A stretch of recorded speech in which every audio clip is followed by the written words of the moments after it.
Okay, well, it's been a while, but I wanted to get another video out, a little more progress on the car. I was thinking about it, and I was like, do I want to make another video on doing everything with the car, with the motor of the car? And I was just like, you know what? You guys have seen enough, so I won't do that and put you guys through that anymore. So what I did was I decided I'd move on to getting this thing cooling. You can see that there is no fan on this thing because this car used to have one of those fans, which I absolutely hate. Generally, you have no shroud or anything like that, so it doesn't work. The radiator in this car is not stock to this car at all. I have no idea what it's out of, so it's just in it. So basically, I can't run this car, obviously, without a fan in it, so I needed to find a way or something that was going to work for this. And what I was reading was the fans out of a PT Cruiser are a good 2-speed high-low type fan. So I went to the junkyard and picked a couple of them up, and this is the fan out of it. It's a really beefy 7-blade fan. And then depending on the year of the PT Cruiser that you get it out of, you can see that I got 2 fan shrouds here. They're basically the same, but what you'll notice on this one is it's got these 2 relays up here, and on certain generations, this shroud here without the relays is let's call it a 1st gen, and this one here with the 2 relays up top there is a 2nd gen. And basically the difference was in the PT Cruiser, this fan had the relays, had the fan and everything done through the relays on there, and then on this one here, everything for the relays was done out of the power distribution center, so they didn't have the relays on the fan shroud. And so I picked them both up. Well, I picked this one up first, and I brought it home, and I was using it. And basically what was happening is that I could get the high speed to work and the low speed worked intermittently. And before I had all this set up here, I was just basically jumping it off the battery, and I think eventually what I did was I shorted the motor out in that one, with the relays on it. And so I went back to the junkyard, picked the one up that didn't have the relays, brought it home, tried using it again. The high speed worked. Low speed was really noisy, very intermittent, so I was trying to figure out what was going on. I couldn't get it to work, so I started pulling them apart, and basically what I found was these are the 2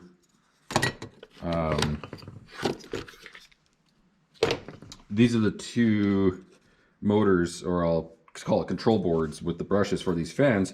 And you can see like that one, how long that one is, and if we pull this one out here,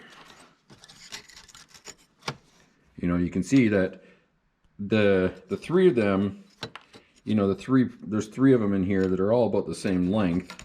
Like that one there, and this one here. This one here is a little bit on the short side. Slight interruption. So back to this. So these are the 2 control boards for the different motors, and you can see how the brush is pretty short on this one here. This one's a little bit smaller, and then this one and this one. There's almost like nothing left of that one. There's that one, and this one. So these 2 are about the same. This one's a little less, and this one's almost non-existent. And then if you look at this one, it would be the same. It's the same thing. So when you look at all the different brushes, so almost non-existent, little tiny bit, lots and lots. And what I think it is that the one that's the little one and the one with nothing, I think, is the low side speeds for these fans. And basically they sit around this, and it'll be hard to kind of tell, but this thing is severely grooved. And so underneath this motor, you can't really see it, but underneath this is a bearing, and then there's a pin, and then this thing sits on top of there. And then if you look at the bottom of the fan blade, you can see there's that molding in there, and basically it just sits on top of there with a clip, and then it locks it in place.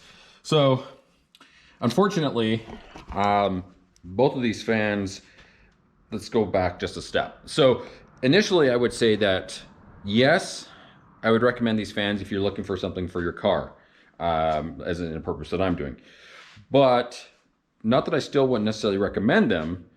I would be cautious about them, and the reason I would be cautious for is because I bought both of these fans for $40, so I'm $80 into the fans already, and neither of them worked. Now, I ended up with two good fan shrouds and two good fan blades, but no good motors. And I want to be able to eventually put a fan controller in this one so that I can run both the low and the high speed if necessary. Maybe the high speed will be fine, maybe the low speed will be fine, I don't know, but I would like to have that option. So I started looking, and you can buy these for about $130 to about $150 brand new Canadian. So I'm already $80 in, they're $130 new. So do you go to the junkyard, take the risk of buying one and it works and you have no problems? Or do you go to the junkyard, buy one with the possibility of it not working, and then you have to look at alternatives? The other option that I found was there's a company called TYC, and they make a brand new motor unit. Now there's a couple of different companies. TYC makes one, VDO makes one. So there's a couple of different companies who make this. And you can see the part number on this one here is TIY 3406. So it's basically a direct replacement. And if you look underneath there, you can see that pin, and then there underneath that is that bearing. So there are companies that make replacements. Now this was, I want to say it came to $80 Canadian through Rock Auto, and that's shipped. So I got two fans already I paid $80 for. I got the motor I paid $80 for. So I'm $160 into this already. So the question becomes, do you spend the money on trying to get a good one from the junkyard repeatedly? Because, I mean, you could technically buy 4 fans for what I've already paid, and maybe you'll get a good one and maybe you won't. I don't know. So I would say that they're good, but do it under hesitation that you may get one with a bad low speed. The high speed seems fine on both of these. It was just the low speed. So you could spend the money and get a good one, or spend the little extra dollars and just buy a brown one altogether. It's ultimately, it's a tough choice. And I mean, realistically, it was a learning experience for me, but I think ultimately in the end, knowing that the fans are good, I'd probably just end up going straight and just buying the $130 brand new one, and then not having to worry about anything. The downside to that, unfortunately, is that when you buy something like that, you don't know what the quality of like either the fan shroud or even the fan blades will be. So you might get something that's an inferior quality. So it might be cheaper, might break easier, might fall apart quicker. I don't know. So that's where we're at today. The other thing that I did is, so this is the original harness off the fan, green and yellow. I want to say green is low, yellow is high, but it might be back opposite. It might be yellow is low and green is high. I can't remember. And then a single ground, which I just have grounded out. But what I did to be able to control this, because I don't have a fan controller right now, is I jerry-rigged up this guy here.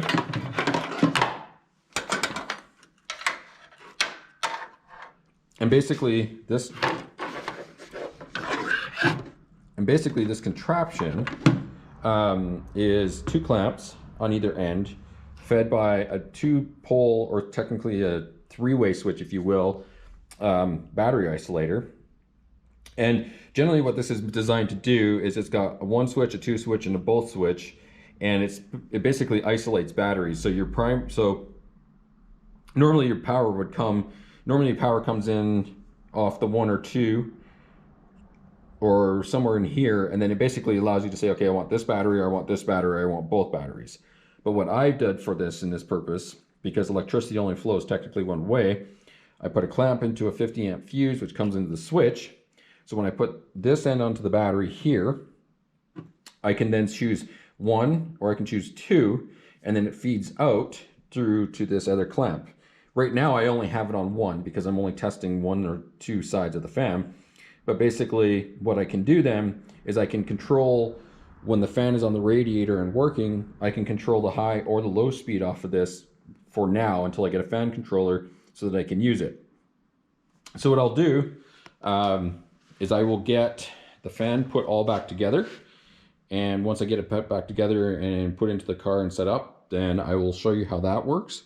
and then I'll show you basically how much air these fans actually move.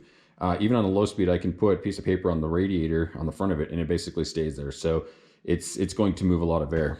So I'm going to put this fan back together. I'll bring you back and I'll show you from there what it's like.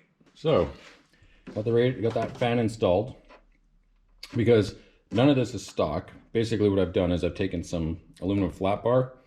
It was already in here to hold a rad, but I just basically rebent it in a few different ways. And I rebent it, it holds it, it's not going anywhere. Then over here, I have the plug for the fan running up, and I have it grounded to the rad support, which then leaves the green and yellow wires at the top, right there. The green is our low speed and the yellow is our high speed. So my switch here, which I have off, I hook this up to power. And then I take my clamp on the other end and I put it on the green side. I've now got power going to the fan. Turn my switch on.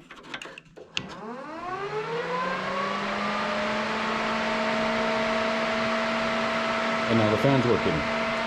If I take a piece of paper towel,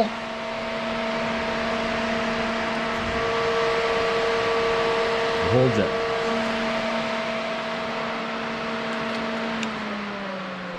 Now, these fans stock are 2-speed, so you get the high and the low speed. Now, when I move this to the yellow side, so now we got it hooked to the yellow side, and then we turn it on again.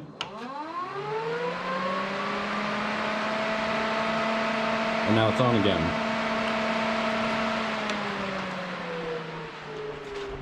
Now, when I was using this with the original fans, the difference between the low and the high speed was very drastically different sounding. So I'm not 100% sure if this fan is technically doing a high and a low speed, but what I'm going to do, we're going to do a little science experiment.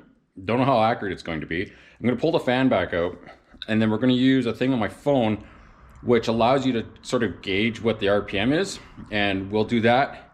And then if it's the same, then we know. I mean, it's not gonna be scientific. So, but I mean, as long as there's like a slight difference of a couple of hundred or whatever, then I'm okay with that. But if there's not, then I may have to look into that and see what's going on. For those who might be interested, this fan would normally have, as you can see up here, it has these tabs. There's 2 on the top. If I remember, there was 1 or 2 on the bottom and then 1 on either side. And I basically just shaved them off. And if you shave them off, you can see that your fan shroud is 20.5 wide and just a little over 17.5 inches high. So, you know, if you need an electric fan that's got a decent shroud on it that will fit around your rad, I mean, that's the way I would go. So I'm going to pull this fan out. We're going to do a quick test, see if there's a difference in RPM. And when it's out and ready, I'll bring you guys back. All right, so a few days have passed. And originally what I was going to do is I was going to do a speed test to see what the fan speeds were with the new motor that I put in this fan. And I was originally going to do it with my phone, but what I found was that any of the applications that I had to do it were very limited and didn't allow me to do it right. So what I did is I went out and I picked up this guy. It's DT2234C, and basically what this is it's a digital tachometer. And so you put a sticker on there that's shiny like this guy. This has a laser. When you hold the laser on, it goes past the sticker and it records how fast that this thing is spinning around. And I was going to do this on my phone, but unfortunately, like I said, all the applications on the phone were either very limited, full of ads, or if you wanted something like fine control, you had to pay for it. Now, I mean, it was only going to be like $2 to pay for the app, but it's one of those things where it's like, now it's an app on my phone, or I spend $20 and buy the tool. And let's not kid ourselves. How many of us like buying new tools for random jobs like this? You may use it once, you may use it twice, who knows? You now have the tool so that if you, down the road, you know, you want to measure something, you've got that tool. So my original concern with the motor that I put in this was that whenever I put it on the green or the yellow wire, the fan speed sounded very similar. And what I found is that apparently the fan motors, or even the fans, I'm not 100% sure, but at least the fan motors and the PT Cruiser are the same ones in the Jeeps with the common rail diesels. And I found a forum where someone was talking about these motors and how they work. And now, I don't know on the PT Cruiser specifically the fan speeds were controlled by the computer or what, but what I discovered is that motor I put into this thing, so that motor there, got the TYC motor, and basically both of these colors are now a low side or a low speed. So basically what that means is when I apply 12 volts to the green line or the yellow line, it's going to be running the low side at 100% all the time. And apparently what you do is if you connect one side, it's always low. If you connect the other side, it's always low. But if you connect the two of them together, it now is a high speed. So I was like, okay, so how can we confirm that?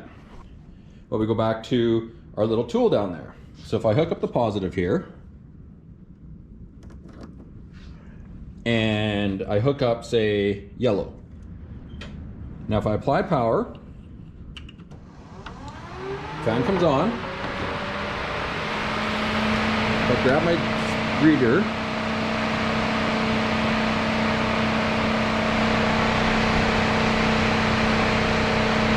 just shy of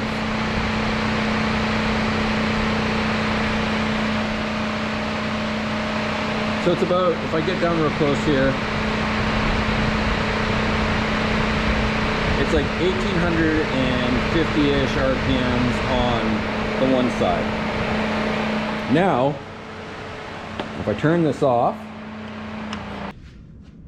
and now if I put both of them on, and I apply power again,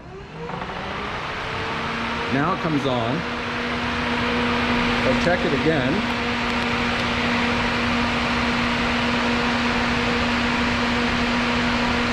now we're about 2050. So we went from 1850 to 2050-ish. Now, it can change depending on sort of how close you get, how far away you get, but we'll just call it 2050. So I can clearly see now that that fan has two speeds, but depending on how you feed power to these two wires is how fast that will spin.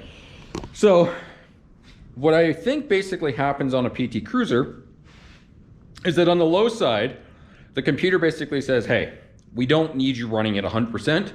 We're going to kick you back down to 20%. So it can run at a very low speed. And then it's like, oh no, your car's 200 degrees. Let's kick on the high side, feeds both to to those wires, and boom, now you're at 2000 RPM. So it goes to show that I'm going to definitely define a fan controller for this, because I don't need the low side to always running at 1900 RPM, because if it's running that fast, it could very well overcool the car, and I don't want it to be overcooled. So for this fan, even with the replacement, I'm gonna say it's still a good investment to buy, but again, it goes back to, do you spend the $40 or however much it's gonna cost you to buy used and take a gamble, or do you just spend the $130 and just buy it new? At $130, you're still better off, if you will, compared to some of the fans out there, but it's a gamble. Now, one of the things that I did hear, or I did read, and I don't know how accurate this is that apparently if you take your multimeter and probe on, say, tone between the ground and these wires, and you spin the fan blade, if at any point it's quiet or it doesn't beep for a period of time, it's a dead spot in the fan. So maybe that's an option. Take your multimeter to the junkyard when you find a fan, do the spin on it on the low side, and see if there's any spots. Because if there's spots, basically my understanding is that if it doesn't make a sound, it's either a low spot or a spot where the brush isn't touching, and it's going to cause it not to function properly. So that could save you some time if that works as well. But for now, I'm going to say I'm definitely going to use this fan. I've got no problems with it. I will definitely need to get a fan controller. So if you guys have any ideas on a good fan controller, now remember, I am in Canada. There is the shortage, so all of that is currently playing into the availability of stuff right now. So for example, Durali, they make a fan controller. Unfortunately, a lot of the reviews on it say it's not a very good fan controller, so I don't know. There's a bunch of other different ones out there for various prices all over the place. So I don't know what's good. And being in Canada, returns for stuff is always tough. Pricing on stuff is always tough. For example, the Durali unit I think is like $280 or something like that. Dakota Digital makes apparently a really good one as well, but again, it's almost $300 for that. So it's like, do I buy something like that, which will give me soft start and linear fan control so that it will, instead of automatically being at full speed, it'll be at 20, 30, 40%? I don't know. I have to weigh and I have to look into it a little bit more. But for now, at least I got a fan. I can run the car, and you know, eventually what I'll probably just do temporarily is I'll set it up so that, you know, the relays and stuff will be off the inner fender over there. I can run a switch inside the car. You know, I can probably rig up something so that, you know, maybe at 190 degrees a light comes on, or 200 degrees a light comes on, and then, you know, I can hit the switch and turn it on. Maybe I'll buy a fan switch for it so that at 190 degrees it just comes on. I don't know. I'm still weighing the options there that I have for that. But for now, I do have a cooling solution. The radiator does work. And I mean, for the most part, I can drive this car. Unfortunately though, with that said, now I do have the majority of the gauges working in there. Speed works, tack works, oil works, you know, they all work except for the fuel gauge. So look forward to the video coming up in the next little while with me dealing with that, because all third gen owners know that dropping the tank in this thing is not fun. Luckily for me, I don't have exhaust on it, so it makes it easier for me to drop the tank.